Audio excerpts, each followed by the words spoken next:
The great majority of hospitalization caused by coronavirus are currently happening in the Montreal region.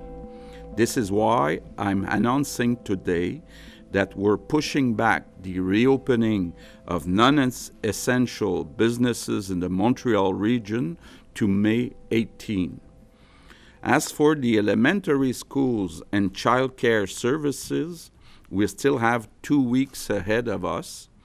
We will follow the situation very closely and take a data-driven decision. Quebec Premier François Legault, they're taking a step back on reopening plans today. As you heard, due to the number of cases in the Montreal region, non-essential businesses there will not reopen until May 18th. Meanwhile, a recognizable name to Habs fans and all hockey fans really revealed he's dealing with COVID-19. Georges Laraque is known to Le Canadien fans as an enforcer in the NHL. He's also known as a sports commentator and the former deputy leader of the Green Party. Laraque posted a video to his Facebook page this weekend. In it, he's wearing a hospital gown and an oxygen tube in his nose. He revealed he's dealing with pneumonia in both lungs after contracting COVID-19. We have reached Georges Laraque from his home in Montreal. He just left Charles Lemoyne Hospital about an hour ago. Hi, Mr. Laraque. Great to see you. Hey, thanks for having me. I really appreciate you making time. So you did just leave the hospital. That's correct, right?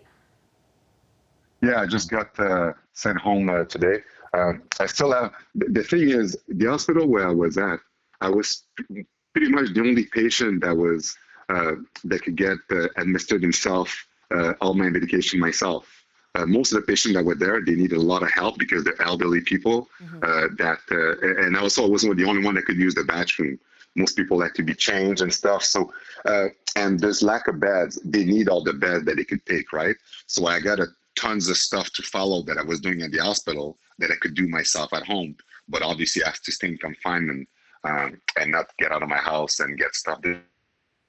So tell me, was going down there, but right. Sorry to interrupt, but you froze for a second there. Tell me how you're feeling, how you're doing, what this experience has been like. Well, the first few days it was hard because I have asthma and I had a hard time breathing. They were shooting, pumping liters of oxygen through my nose. And with that, I needed that to breathe in the beginning because my breathing was going down and down and it was much harder and I had tons of fevers. But the last 2 nights, I didn't have any fevers. Yesterday, for the first day, I didn't need oxygen and my breathing is much better and getting better. Obviously, I'm still sick. I still have it and I still feel it and my lungs are still burning. But at least with medication and the stuff that I'm doing right now, it's now going to the stable side. Like the peak curve that I was on, the hardest part that I was on when I was battling through it, I just went through and now it's going in a downhill. But it's still going to take a while to be totally out of my system.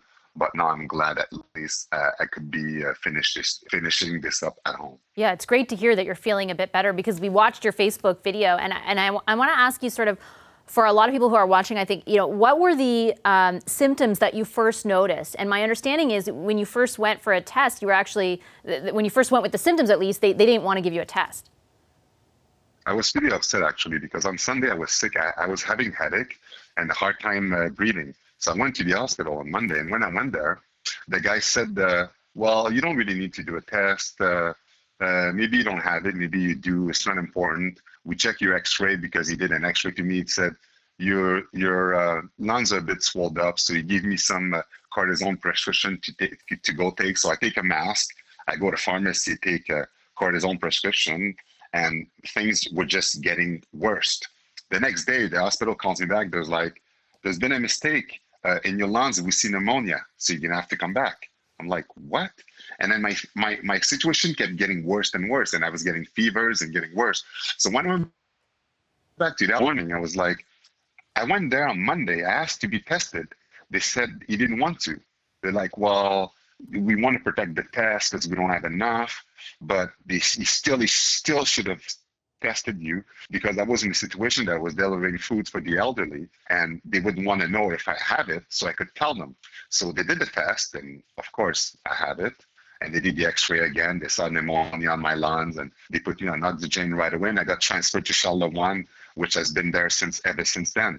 and at least I was able to inform everyone. But that's when I see that in Quebec right now, there's a problem with the lack of testing, because even some of the people that was in contact with had a hard time to get tested, and some were denied.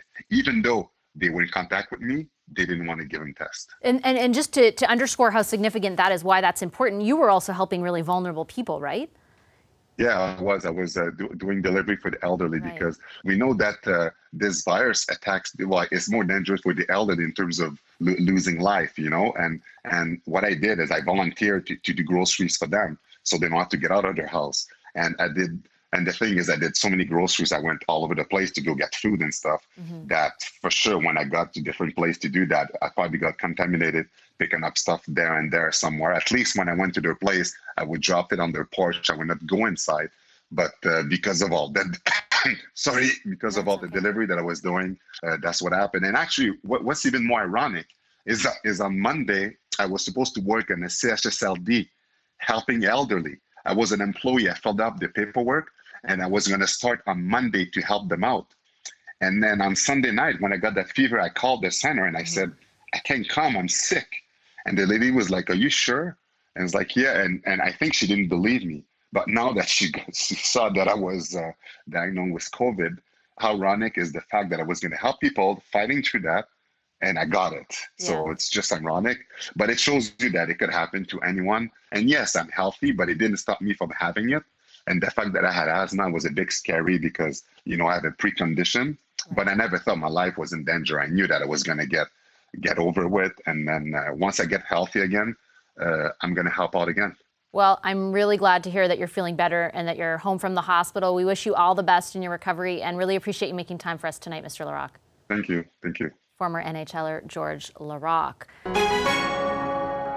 Hi, I'm Vashi Capellos, host of Power in Politics. See more of our show by subscribing to the CBC News channel or click the link for another video.